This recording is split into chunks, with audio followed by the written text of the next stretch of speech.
Space, the final frontier.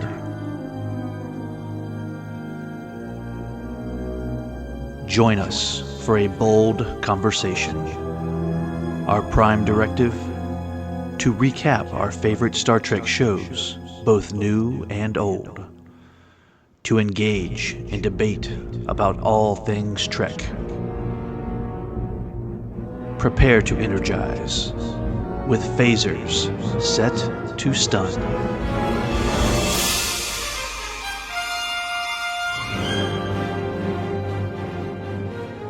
Hello everyone and welcome back to Phasers Set to Base Cycle. To Stun, where we continue to show our love for everything Star Trek in this ongoing series from a Film By podcast, which focuses on every quadrant of the expanding universe of Trek, by covering television, animation, movies, directors, merchandise, and so much more. Plotting the course, as always, is your core Trek crew. I'm David Burns. And I'm Scott Hoffman. And I'm Wayne Whited. Let's continue our journey through the original series, since we here at Phasers Set to Stun are joining in on the celebration of the 60th anniversary of Star Trek. In today's episode, we are going to discuss 3 more episodes from Season 1. So without further ado, let us get into the transporter and beam our way into the mission that lays ahead of us. Scott, I have to comment here about something in regards to your comment about every episode feels like the Twilight Zone. Mm-hmm. That has changed my outlook on this series. Now, every time I see it, it runs through my mind. It is. Every freaking episode feels like a Twilight episode now. Twilight Zone episode.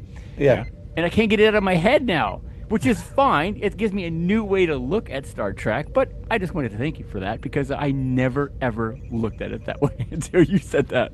Yeah, no problem. I mean, it is interesting when you kind of compare, like, the way that Deep Space Nine had a very specific through arc, and Next Generation had a lot of that too, and this series does, but it's just kind of like, I don't know, especially early on, it was very kind of episodic, mind-bending kind of stuff. Yeah. It would make sense because this first episode we're talking about was written by one of the most prolific writers of the Twilight Zone, one of the most famous ones. Yep. So, yeah, of course it's going to feel like it. Yeah, absolutely. And of course, we're talking about Episode 5, The Enemy Within. This is aired on October 6th, 1966, directed by Leo Penn, written by Richard Matheson. A transporter malfunction tears Captain Kirk into 2 separate beings, one gentle and compassionate, the other violent and dangerously primal. While the crew struggles to understand and contain both halves, a landing party remains stranded on the planet below, where the temperature is plummeting fast. With no way to beam them back until the transporter is fixed, because apparently at this time they do not have shuttles, their survival depends on reuniting Kirk's divided self before the cold claims them. So, gentlemen, as we have this episode, it's funny that, in the 2 of these episodes that we're going to be talking about tonight, we see 2 William Shatners, 2 Kirks. So he kind of gets to explore that part of himself, which is kind of unique in itself. But this one, which I always remember as the eyeliner Kirk, I do. I every time I think about this episode, my mind immediately goes to the eyeliner Kirk when he's evil. Because it is, really, because they did that on purpose. Yeah. They gave him that look so that he had that evil look to himself. I thought William Shatner was awesome in this episode. I mean, I love him in every episode, but this one, the fact that he got to explore 2 different parts of himself. I mean, some of it obviously was a little over-exaggerated in his performance of the evil Kirk, but I still really enjoyed it. I thought it was unique in itself, but overall, I really enjoyed this episode. What about you guys? So, Wayne, you should probably go ahead and go first. All right. Well, I actually like this episode.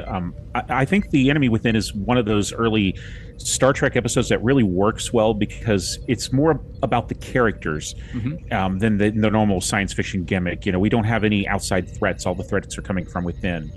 And William Shatner is looks like having a great time playing the 2 versions of Kirk, really. It ends up showing a lot about how Kirk, works as a captain in the first place.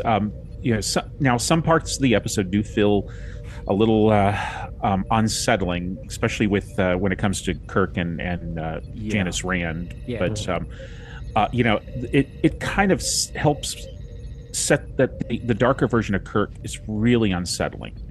I see what they were going for, but the episode does a good job showing that people aren't just made up of their good qualities or bad qualities. It's just, to me, it's one of the more memorable season 1 episodes. One of the ones that I really stand out from when I watched it all the way back in the 80s, just because it mixes your typical fun sci-fi premise. We see this all the time, where you get split into good and bad in sci-fi. But there's a lot of great ideas in this episode, is what I'm saying, and I enjoy it. I think, and Scott, before you go on about how you feel about the episode, there is some parts, as Wayne mentioned, that you're kind of like, that's a struggle. But what I like is about the comment that I think it was Spock who made it, who says, Kirk needs that side of him to make him who he is. And it's true. I mean, I don't think we would have the strong Kirk that we got if he didn't have that in him. Now, I'm not saying he has the potential of going that far as he does the evil side of Kirk, but he's got that balance in him that gives him that drive, gives him those decisions that he makes to become the leader, the captain that we know of the Enterprise. So I thought that was a very unique comment that Spock had made, and then Kirk obviously talks about that a little bit later in the episode. So I thought that was great. I always felt that when you split the two, it kind of enhances, like the good side is enhanced and the bad side is enhanced, because you don't have the other side counterbalancing it. So while Kirk may not do that in normal life, but he probably does have a little bit of lust in him, but without the good side to counterbalance that, to put it in check, it's left loose, and this is what we see. Yeah, exactly. So Scott, what about you? Yeah, I mean, I think it is an interesting episode. It's an interesting concept. I agree that it's well written. I'll get to the problematic parts in a minute, and that William Shatner does a great job of showing a lot of range here. I think one of the things that stood out to me or impressed me most about it was the aspect of kind of the downside of his good half. Reminded me of where they were trying to go with Pike in that episode where he, I forget the name of it, from Strange New Worlds, where he's in charge when they encounter the Romulans for the first time. And because of his tendency to be more diplomatic. Now, that's more of an extreme. It's not saying that, here he's so indecisive and gentle and all this other kind of stuff. So I don't think that's necessarily Pike, and I don't think they went quite meek with it. But it's interesting to not make it that it's the good side is inherently good, and that we should completely lean into that, because there are problems with it. I don't like to watch this episode. I've seen it once before, and it really made my skin crawl the first time, and this time when I was watching it, there were a couple of different parts that obviously made my skin crawl. There's the sexual assault on Yeoman Rand, and then Spock's reaction to it at the end. Where he makes that off comment. It's just wow. So I mean, if somebody hasn't seen it before, just warning that there's this kind of content, and those reactions will probably incense a couple of viewers to say, like, this is not okay and we need to talk about it. We won't talk about it here, but it's definitely something that's problematic and just makes it difficult to watch. What I found interesting, though, this time in watching it was just my I was kind of thrown off by their delay in just saying, for the good of the ship, anybody who looks like James Kirk, let's put them in a brig. Let's put them off to the side. It's not challenging his, captaincy or anything else like that to do so, but like, it almost seemed like the scene where evil Kirk asks the guy for a phaser. It seems like they just made the announcement, like, by the way, there's a duplicate. Okay, first guy you see looks like James Kirk. Give me a phaser, huh? And he's like, oh, sure. And it's like, wait a second. Just lock them both up until we can figure out this transporter thing, and then everything would be fine. But anyway, it's a good concept. It's just, I don't know. It's hard to get past some of those things. In a perfect world, Scott, that would happen. Scott, I'm going to throw you another one here. This is what really this is what bothers me with this, because I think it's a big problem. Now, the whole point of this episode, Sulu and his landing party are trapped on the planet. They can't get back up. That's right. That's the big dilemma. Right. Well, let me ask this: why didn't they just go down and pick him up in a shuttlecraft? That's what I said in the synopsis. Where's the shuttle? Right. Yeah, I mean, so there. Yeah, I guess you can't look too deep in this story. No, you can't. Apparently, the shuttles didn't exist on the Enterprise at this time. I don't know. Well, I think Sulu was speaking for Wayne in this episode when he's like, "Is there any chance you guys have just like a very big rope that you could just lower down? Like, you're a ship full of scientists. Find some way to just like, I don't know, hollow out a photon torpedo." Yeah. And launch it at the surface with just, supplies that could work. And whatever is left of that crash, we'll just use it. Yeah. And it doesn't make any sense. Yeah. I believe this is the first episode that McCoy says he's dead, Jim, isn't it? Yeah. Oh, it is. Because the poor doggy. That dog. Yeah, the dog in that costume. Are you kidding me? Okay. You can tell that's 1966. Yeah. Oh, yeah. That had MST 3000 written all over that one. Yeah. When I saw that costume, like, oh man. Yeah. Yeah, I mean, like, let's shave its back, give it a horn, a couple of antennas, and a possum tail. Like, Sure. hasn't this dog been through enough? I know, poor thing. And then where was Ahura? She decided not to be a part of the crew on this one. She just disappeared.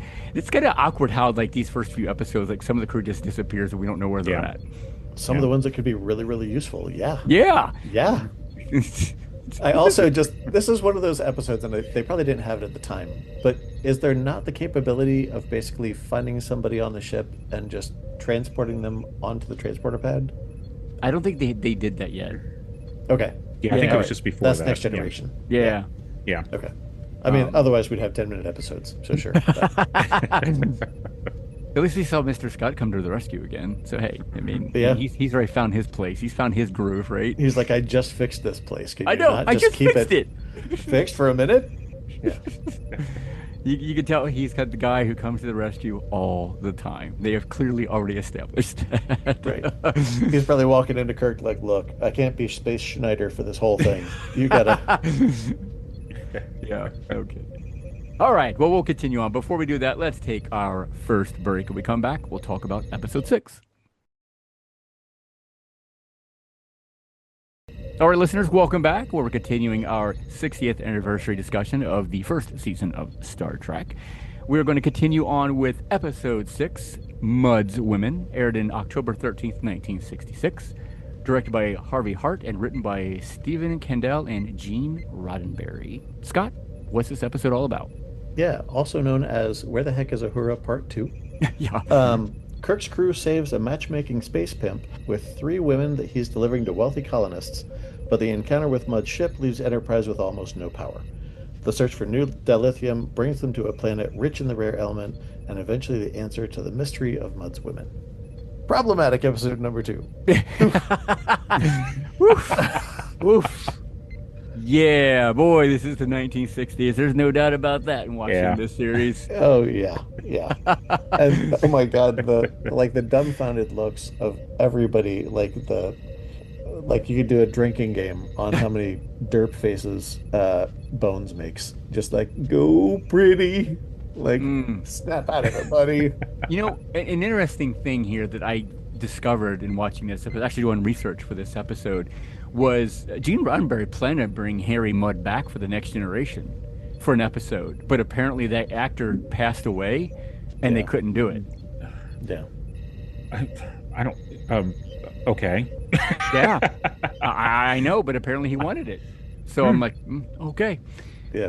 But I wonder, like, considering how DeForest Kelley is shown in Next Generation, I would be interested to see what he'd look like. Yeah. Would it just be like Ron Jeremy in his 90s or something? Or yeah. Well, I mean, it could be. Who knows? So help me out. First timer question here. Fast forward to the end. They give Eve a gummy bear, and Sure. her inner confidence is able to apply makeup and straighten her hair and make herself look beautiful. So did Mudd's women have any kind of powers at all other than this Venus drug that would just automatically apply makeup and give them better hair?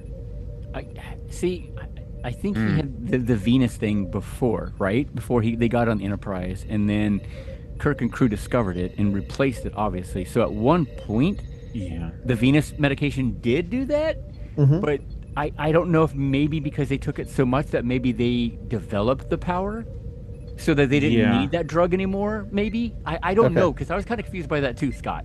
Yeah, it's I don't know. confusing. I was thinking that same way too. Yeah.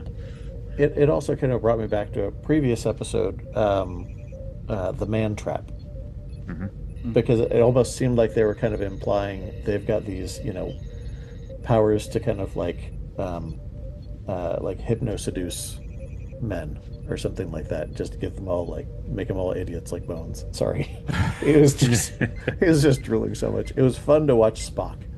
Yeah. But it did make me think, is there some kind of special powers that they have or whatever? It was interesting. I mean, Mudd is obviously an iconic character in it. I think it's interesting what they did with him in Strange New Worlds. But I'm glad that Spock was there to be the one that was just like, look, nice try. You're barking up the wrong tree. But after they all, especially Bones, turned into kind of drooling idiots in the tribunal, okay, let's get Nurse Chapel, let's get Uhura, let's get Yeoman Rand, maybe, to sit on this and give you guys, a break. Go stand in the hallway. I know they're pretty, but go. We got to do some work here. I don't know. Dave, what did you think? No, I'm with you. I always struggle with this episode. Because I'm not a big fan of the villain in this episode at all, because he's nothing but a space pimp. So he is. Well, yeah, you're right. I mean, you're right. Next on a film by his greatest hits, nothing but a space pimp. Yeah, I don't know. I've never been a fan of this episode. I mean, I'm with you, Scott, when the fact that I love Spock in this, just because it's like whatever to him. They don't have any powers over him whatsoever, and you can almost see that smirk on his face when he sees the reaction of other crew members when that stuff is going on. So I mean, I get a kick out of that episode. But beyond that, this is one of my least favorite episodes, to be honest with you. Wayne, what about you? Well, no, I agree. It's a very uneven episode. I can't believe that Roddenberry was actually considering this as one of the pilots. I'm so glad they didn't choose this one. But I am in the exact opposite in the fact that I really think that Harry Mudd steals every scene that he's in. I think he's probably the one good thing that came out of this, because I like Roger C. Carmel. I like him in all of his work. He's been in practically every freaking thing in the 60s, 70s, and 80s, and he's so good.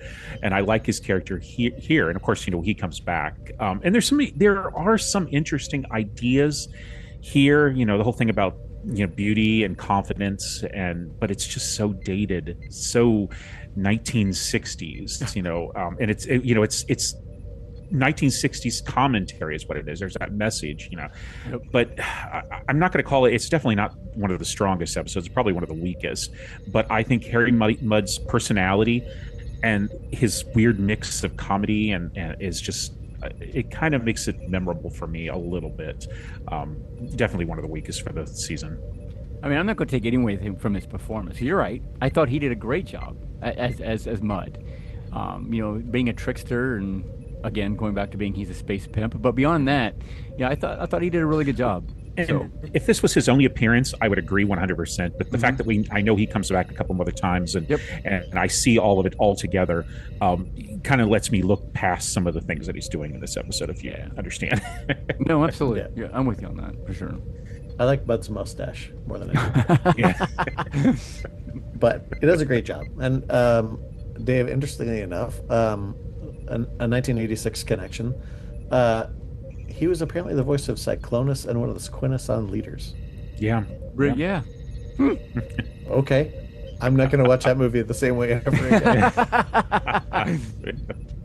Now you see his Mudd. Look at that. Exactly. Yeah. Interesting episode, that's for sure. All right. Well, we will continue on. But before we do that, let's go ahead and take another break, guys. When we come back, we'll talk about episode 7. Welcome back, listeners, where Scott, Wayne, and I here at Phaser Set to Stun are continuing our discussion of the original Star Trek.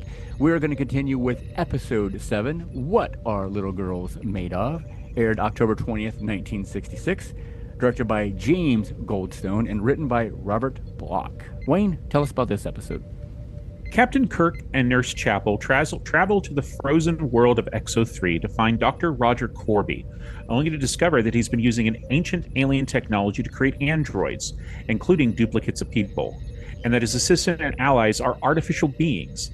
After Corby replaces himself with an android body and attempts to expand his creations, Kirk exposes the danger of these plans, leading to Dr. Corby and his android companion, Andrea, destroying themselves. I think What Our Little Girls Made Of is probably one of the more creepier early Star Trek episodes. I think it is, but it does a really good job creating a very unsettling atmosphere. Again, it has that Twilight Zone feel to it, with the twists and everything. It kind of feels a little bit about, starts off a little bit like a mystery, but then, it's really a story about, identity and humanity. I think Michael Strong plays a great performance as Dr. Corby, because he's not just a straightforward villain.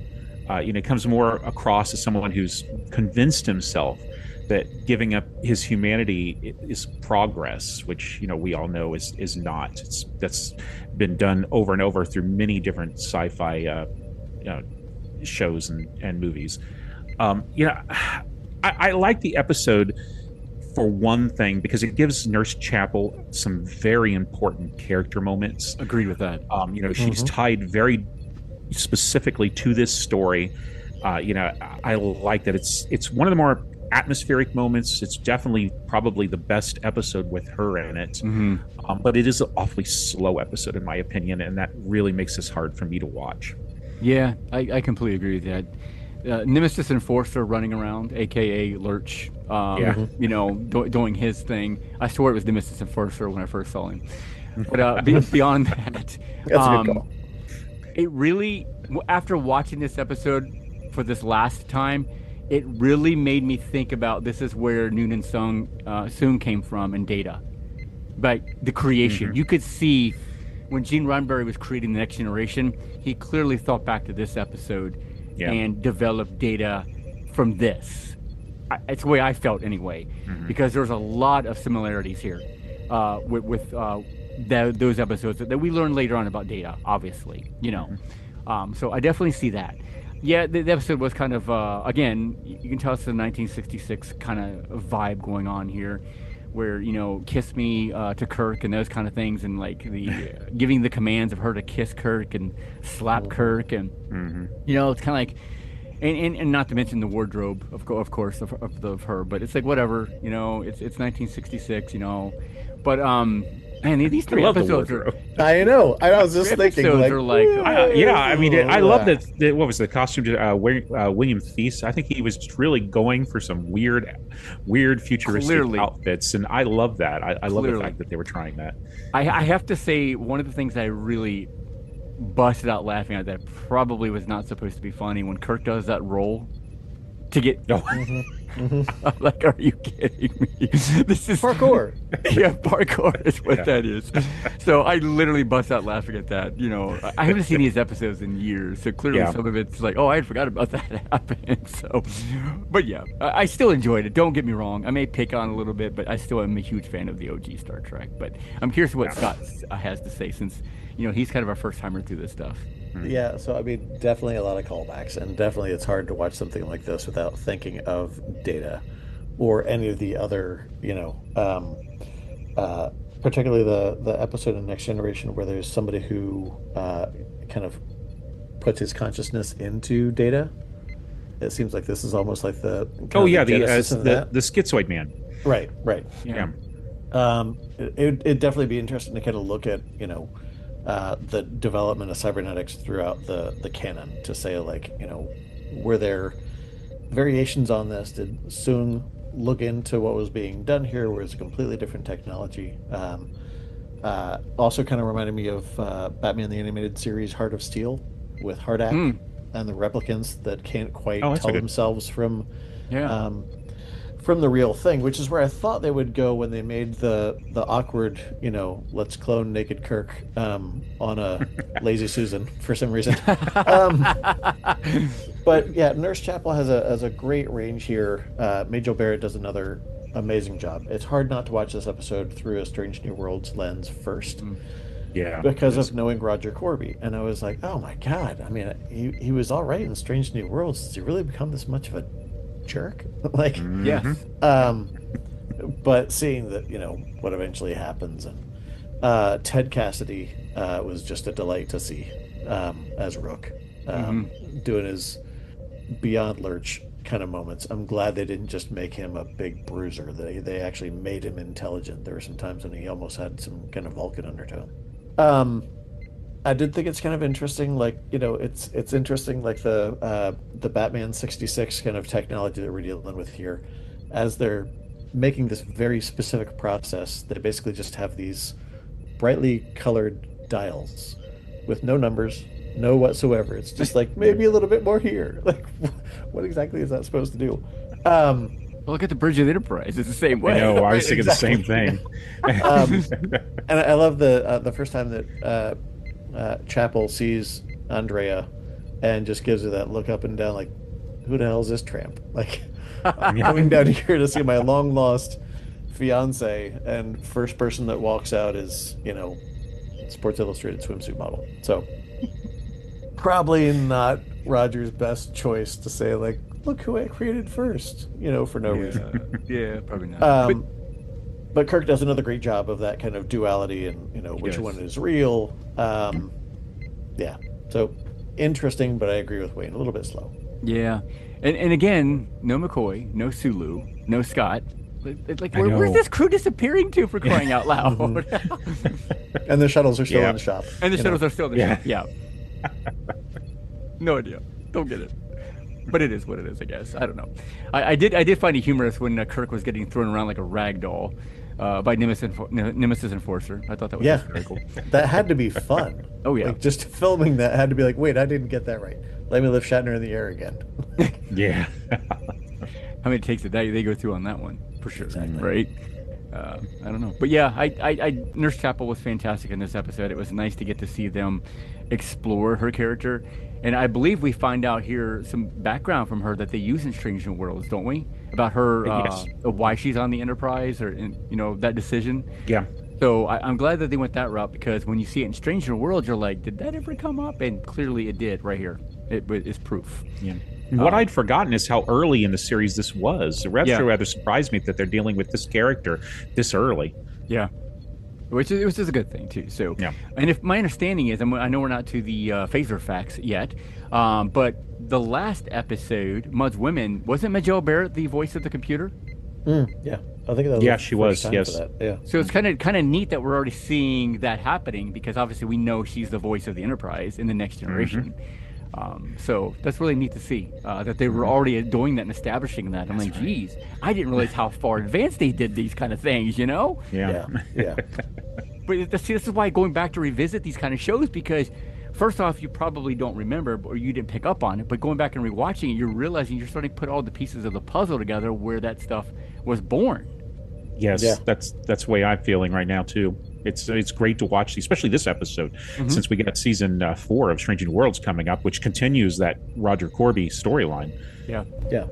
Well, and I mean, it did catch my attention, like when they mentioned like archaeological medicine as an area of study, and I feel like there's kind of a probably unintentional, but like a glancing moment when Chapel is talking about going down to see Corby, and there's a look that Spock gives that almost feels like maybe a little bit of jealousy, maybe a little bit of a history with Nurse Chapel. So it's interesting how well they've kind of carried that through in Strange New Worlds. Yeah, absolutely. Well, good deal.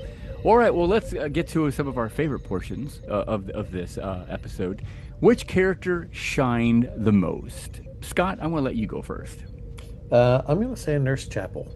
Good choice. It's hard to pick somebody who shines in Enemy Within and Mudd's Women, considering what's going on. But I just love having an episode this far in that's still focusing on Nurse Chapel as a central character and giving her some kind of emotional drama to deal with. And I think she just did a great job in that one. Wayne, what about you? No, I agree 100%. And I chose Christine Chapel too, mainly because of her center stage and what our little girl's made of. It gives her something personal and emotional to do rather than just hiding in the background like her character usually does. You really feel how much hope she has gone into the mission, and then how painful she is when she realizes that Corby just isn't the guy that she remembered. She just comes across in that episode as more capable than we usually give credit for her in most of the episodes. She doesn't fall apart when she sees what's happening. She keeps her composure. It's exactly what we know today of Christine Chapel from Stranger New Worlds. A lot of emotional depth, and it just makes her feel more of a supporting character rather than just someone stuck in the sick bay. And that's why I liked her in this episode. That's why I chose her. She definitely got the spotlight. Yeah, I'm definitely going to join you guys on this with the trifecta decision here. Nurse Chapel for sure. One of the things that I really love that Gene Roddenberry has done is, we're only 7 episodes into the series, or 6, 7, whatever it is, 7. And he's already established some of these characters so well that we're already seeing their development and seeing where they're going. But you get this. I don't call her a minor character because Nurse Chapel is a great character, but she's not one of the main characters. Obviously, she's not Kirk, Spock, or Sulu, or Uhura, or any of them. But how quick he's able to move into giving us development on a character like this, and giving us this quick backstory with her and her fiance, with Corby. I thought that was so unique on how they do that, because there's no beating around the bush at all with this character. You're immediately. You have her on this ship, and they're on their way there, and that's one of the main reasons she's going there, to see if he's still alive, because they hadn't heard from him in like 5 years. So, and she's still the fiance, So I found that so interesting on how they did. That's one of the things I love about George Lucas and Star Wars, and how he jumped right into the middle of the story.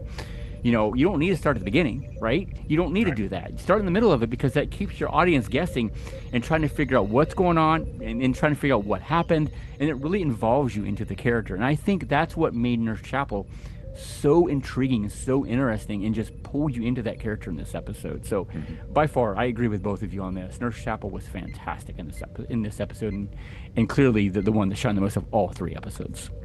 Yeah. All right, so if you could be any character, who would it be and why? Wayne? Well, I think I'm going to choose the Master Rogue himself, Harcourt Fenton Mudd.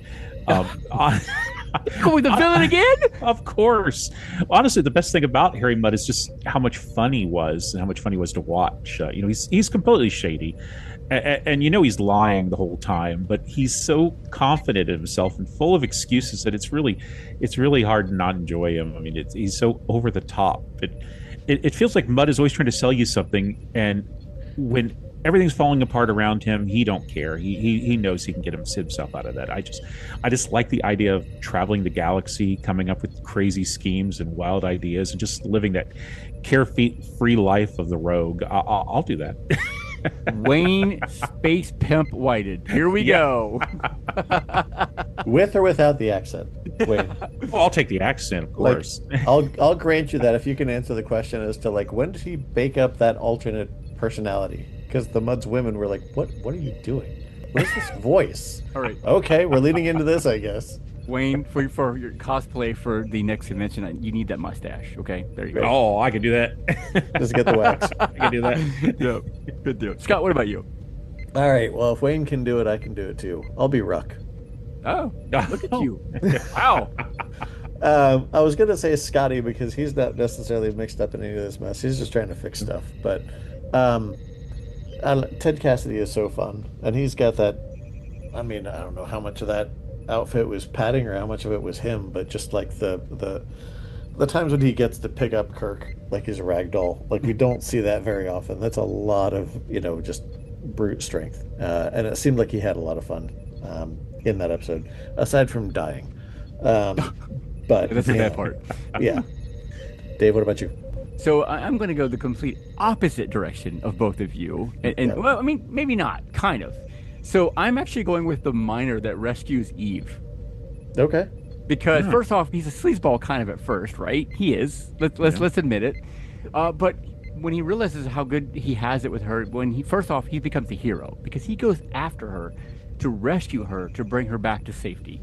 So just in that mere fact, I was like, oh, okay, I respect that. There might have been some other reasons why he was going after her, but you know what? In the end, when those two got along and he really appreciated who she was, then yeah, sure. I'll hang out with her, with a beautiful lady, for as long as possible. I'm good with that. And I trust when you like warg into his body, just make him less of a jerk when she's like cooking for him while he's. Oh yeah, absolutely. Yeah, that's what the sleazeball part of him. It's like, come on, dude, really? Don't be a jackass. Come on. Yep. Yes, totally agree with you on that one for sure. Cool. All right. Well, let's continue on with our phaser facts. I know Wayne's probably got a ridiculous amount to go over here because there is a decent amount in here. The ones I've already pulled out, we've kind of already talked about them. Majel Barrett already being the computer voice for one of the episodes here. And then the mention of MUDD possibly had coming back for the Next Generation. I don't know how they would have done that, but it was kind of fun, discovering that basically. So, Scott, anything for you before Wayne steals the show? There was something that was kind of just making me curious when Scotty was reaching for the duplicate dog. Evil Fluffy. Evil Fluffy. Like, they've got that dog so angry. And unfortunately, it sounds like to do so, they starved it for like 24 hours and was poking it with a stick to get the kind of reactions that they needed. And it was... So fortunately, after that, some animal rights groups stepped in and said, like, look, you have to, treat animals better in that way. But it was just, I don't know, took me kind of back to a different time, I guess. Yeah, it kind of reminds me, not to get off on a tangent here, but when you mentioned that, the original Friday the 13th, they actually killed that snake on screen. That was a pet snake. Oh. And they actually killed it live on screen, and they got in a lot of trouble for that. They got in a lot of trouble for that. Yeah. And again, the whole animal rights thing there. So yeah, when I struggle with that kind of stuff. I was like, come on, let's take care of our animals. Yeah. I love animals. I don't care. I don't like snakes, as Wayne knows. But I'm not going to kill one. Right. I'm not going to go kill one. I don't think so. No, but you'll make me get out of the car and make sure one's dead. Yes, I did that. It's a funny story. But anyway, Wayne, what you got for us? All right, well, let's start with talking about the people. First off, the directors. The director of The Enemy Within, which was Leo Penn, started off as an actor before he moved into directing and directed many episodes for shows like Magnum P.I., Little House on the Prairie, Saint Elsewhere, and Columbo. He also directed one of the earliest episodes of the TV series Lost in Space, which was titled There Were Giants on the Earth. He is also actor Sean Penn's father. The other new director, Harvey Hart, who worked on MUDD's Women, was at the time the main director of the soap opera series Peyton's Place. Apparently, Hart was a pain in the ass to work with on this show and ran over shooting by a day, which is why he never directed any other Star Trek episodes. Now, writers, the writer of The Enemy Within, Richard Matheson, is probably a name you'd recognize. He was the original writer of What Dreams May Come, Somewhere in Time, The Legend of Hell House, and I Am Legend. All of those were adapted into later films. He also wrote the TV movie Duel, the Steven Spielberg film that David and I we talked about in an earlier podcast. But more importantly, he wrote, I shouldn't say more importantly, it's obviously not, those are big films, but he wrote 16 episodes of The Twilight Zone, including the famous Nightmare at 20,000 Feet that starred William Shatner. The writer of What Are Little Girls Made Of, Robert Bloch, is also a very well-known writer. He was mostly a horror writer and wrote many films for the British film company Amicus, who, by the way, also did the Doctor Who films. But his most famous writing work would, of course, be Alfred Hitchcock's film Psycho. Now, we talked about guest star Roger C. Carmel. He's best known for playing Harry Mudd, but he could be seen from anything from Batman, Dick Van Dyke Show, All in the Family, The Monsters. He was even voiced characters in DuckTales, and of course you mentioned the Transformers. But he would return to voice Harry Mudd in an episode of Star Trek the Animated Series called Mudd's Passion, as well as appearing again later on in the series, which we'll get to. Now, You mentioned Scott Ted Cassidy. Of course, he was best known for playing Lurch the Butler in the original Addams Family TV series, but he also was a very famous, very prolific voice actor in lots of animated series, and he was the voice in the growls of the Incredible Hulk for that series back in the 70s. Wow. But I also learned that he helped write the script for one of the most infamous and ridiculously insane films that I've ever seen, the 1981 film Roar, which starred Tippi Hedren and Melanie Griffith. If you haven't seen that film, check it out, but make sure you have a very strong stomach beforehand. It's definitely something that you should see, maybe. I don't know. Have either heard of that film? No. Oh, I'm gosh. afraid to look. Yeah, check it out. Just look it up. All right. Okay. Continuing on. Now, The Enemy Within is the only episode of the original series where you can see anyone take a hand phaser and snap it into place in the Type 2 phaser, which Sulu does on the planet to warm the rocks. Most people don't realize that phaser actually comes apart in two pieces. And also in that episode, Spock refers to himself as the second officer, which begs the question, who's the first? I don't know. Maybe Spock hasn't been promoted yet in these earlier episodes. But I think, in my opinion, more importantly, this is the episode to introduce the Vulcan nerve pinch. MUDD's Women marks the first time the planet exterior set would be used on the series. That's the one with the colored gel backdrops that's so very 60s. I guess when the gel heated up under the studio lights, it made the set smell so bad that it was unbearable, according to the producers. What Are Little Girls Made Of is the first time a red shirt crewman is killed in the series. We'll be seeing a lot of that as the series progresses. And the legend begins.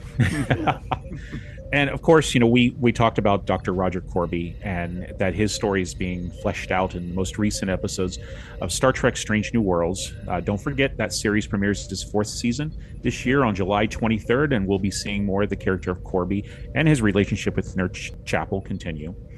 And then finally, there's a sequel of sorts to What Are Little Girls Made Of in the form of a novel.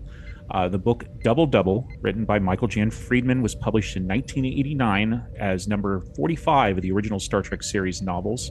And in it, a surviving android from XO3 creates a new android duplicate of Captain Kirk and frames the real Kirk for murder while seizing control of the Enterprise. Of course, I have to insert a shameless plug for our Star Trek novel reviews, which the newest one is now finally up on our website for everyone to check out at afilmbypodcast.com. Very good. Thanks, Wayne. Appreciate that. You never let us down when it comes to phaser effects. That's for sure. Never I enjoy it. Let us down. I know you do. And that was a smooth plug. Very smooth. But no. Also, I want to mention it was the first mention of Captain Kirk's brother, and What Our Little Girls Are Made Of. That's right. I'm glad George I Samuel forgot to Kirk. mention that. Yep. So it was nice to see that get established there as well. And we finally got the T in James T. Kirk that's in right. these episodes too. Yep. We sure did, finally. So many things happening. We're only 7 episodes into the series. It's like, I know. dang. We still got 72 to go through. I know. It's like crazy to think about, that's for sure. All right, well, thank you, listeners. What are your thoughts on the original series? What are you doing to celebrate the 60th anniversary? Let us know. You can check us out at www.afilmbypodcast.com for film and TV articles, and our entire library is streaming free. Write to us at filmbypodcast@gmail.com with your questions, comments, and concerns. We may just read your response on the show and send you some of Film By swag. Wayne, Scott, thank you so much for joining me on the bridge. It is always a pleasure to talk to you about Star Trek. Enjoy revisiting these episodes. They're great. Me too. It's nice going down the OG, and I'm glad we're getting to do it with Scott, who's not seen too many of them. So it's kind of nice to see it through his eyes. It's interesting hearing his input. It's been a long time since I saw or talked to anyone that's not seen these episodes. Same here. And to all you listening to the show and following us on social media and subscribing to our Patreon, we thank you. See you next time for another episode of Phasers Set the Stun.